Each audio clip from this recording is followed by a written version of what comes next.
नमस्कार मित्रों, बहुत बहुत स्वागत है आप सबका मेरे इस यूट्यूब चैनल डी के राज 108 में। और आप सभी जानते हैं कि मैं अपने इस चैनल के माध्यम से आपके लिए हर वीडियो में एक नई जानकारी देता हूं।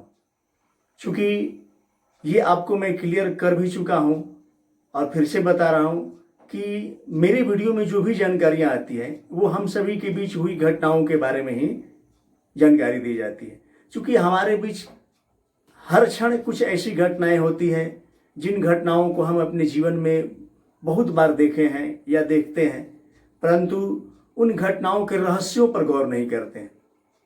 और मैं कोशिश करता हूं कि मैं उन्हीं रहस्यों को आप तक पहुंचाऊं।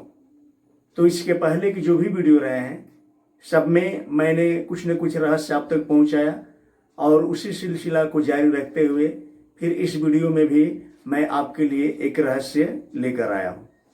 तो मित्रों, बता दूं आपको मैं कि हम सभी तरल पदार्थ को गर्म करते हैं, वह गर्म होकर भाप बनता है और भाप बनकर बाहर की ओर यानी बर्तन से बाहर निकलने लगता है।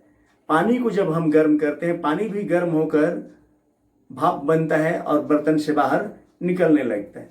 जबकि दूध के साथ ऐसा नहीं होता है।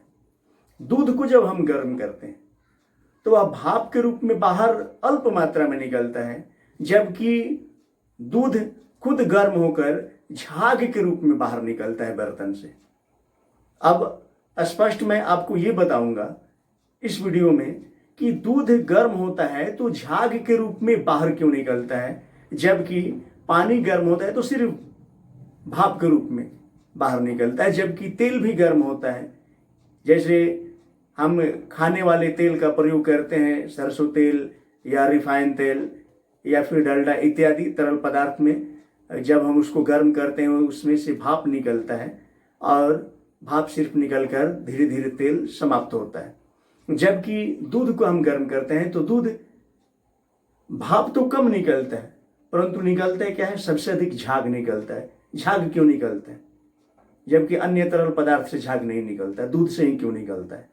तो मैं आप इसके लिए इस वीडियो में यही क्लियर करने चल रहा हूं कि क्या कारण है कि दूध को जब हम गर्म करते हैं तो वह बर्तन से बाहर निकलने लगता है झाग बनकर। तो चलिए मैं आपको इसके रहस्य समझाता हूं। देखिए, सबसे बड़ी बात यह है कि दूध में प्रोटीन, शर्करा, वसा, विटामिन, खनिज इत्यादि होते हैं, ठीक है।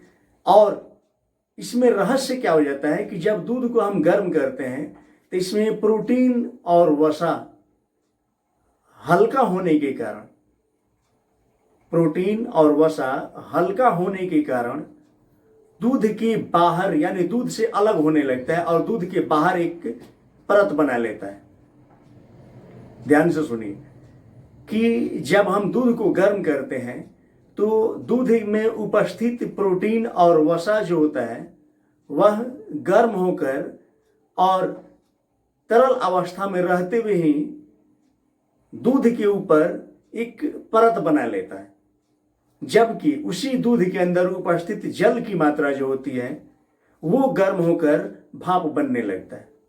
अब जब भाप बनता है तो भाप बाहर की ओर दूध से अलग निकलना शुरू करता है, जबकि उस भाप के ऊपर जो प्रोटीन और वसा का परत होता है वह भाप को निकलने नहीं देता है। परिणाम स्वरूप भाप धक्का देकर बाहर की ओर आने की लगातार कोशिश करता है और साथ साथ जो परत बना होता है प्रोटीन और वसा का, वह परत को उठाने लगता है ऊपर की ओर। परिणाम स्वरूप हमारे आंखों के सामने ये दिखाई देता है कि वही परत छोटे छोटे बूंदों के रूप में, झाग के रूप में बर्तन से बाहर आकर गिरने लगता है। जी हाँ, आपने गौर किया? मैंने जो बताया उसे शायद आपने सुना होगा और ये बातें समझ में आ भी गई होगी कि दूध को जब हम गर्म करते हैं तो दूध के अंदर उपस्थित प्रोटीन और वसा का दूध के ऊपर एक परत बन जाता है और जब उस दूध के अंदर का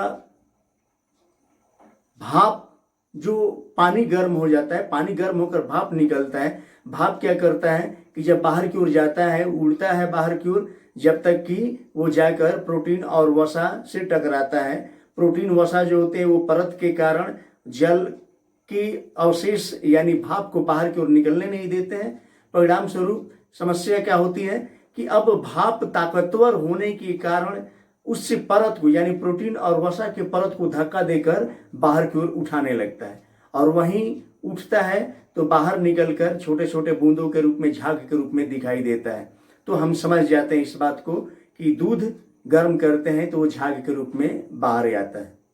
ठीक है, अब मैं आपको एक और कारण बता दूं कि अगर हम चाहते हैं कि दूध में झाग आए परंतु वह बर्तन से बाहर न गिरे, इसका भी एक प्रयोग हम कर सकते हैं। प्रयोग ये है कि हम दूध के अंदर एक चम्मच या एक कोई छड़ डाल दें, या फिर 2-3 पतली पतली छड़ें उसमें दूध के अंदर डाल दें, तो हम पाएंगे कि दूध को गर्म करने के बाद दूध से झाग बाहर की ओर नहीं निकलेगा। निकलेगा अगर तो अल्प मात्रा में निकलेगा। ठीक है, या फिर अगर हम ये चाहते हैं कि दूध से झाग बाहर न आए, तो हमें क्या करना होगा कि दूध को बार बार उलटना पलटना, किसी बर्तन द्वारा यानी चम्मच द्वारा, या किसी छड़ द्वारा, या किसी अन्य पतले बर्तन की सहायता से, यंत्र की सहायता से हम दूध को बार बार हिलाते रहेंगे या बर्तन के अंदर उलटते पलटते रहेंगे। इस प्रक्रिया से क्या होगा कि जो झाग बनेगा, झाग के अंदर जो भाप रहेंगे, उन भाप को बाहर निकलने का आसानी से मौका मिल जाएगा और वह झाग बर्तन से बाहर नहीं गिरेगा। चाय बनाते हुए हम लोगों ने देखा है या खुद बनाया है, उसमें हम ये पाते हैं कि दूध जब गर्म होता है, झाग बनकर वो बाहर की ओर बर्तन से गिरने लगता है, तो हम क्या करते हैं कि झाग न गिरे इसके लिए हम उस झाग को अर्थात दूध को बार बार किसी बर्तन से उलटते पलटते रहते हैं, जिसके कारण झाग बाहर नहीं गिरता है। तो मेरा उद्देश्य था आप तक ये रहस्य का खुलासा करना कि दूध को गर्म करते हैं तो क्यों वो झाग बनकर बाहर की ओर गिरने लगता है। शायद आप समझ गए होंगे। तो आज के इस वीडियो में बस इतना ही। नमस्कार, मिलते हैं अगले वीडियो में। जय हिंद।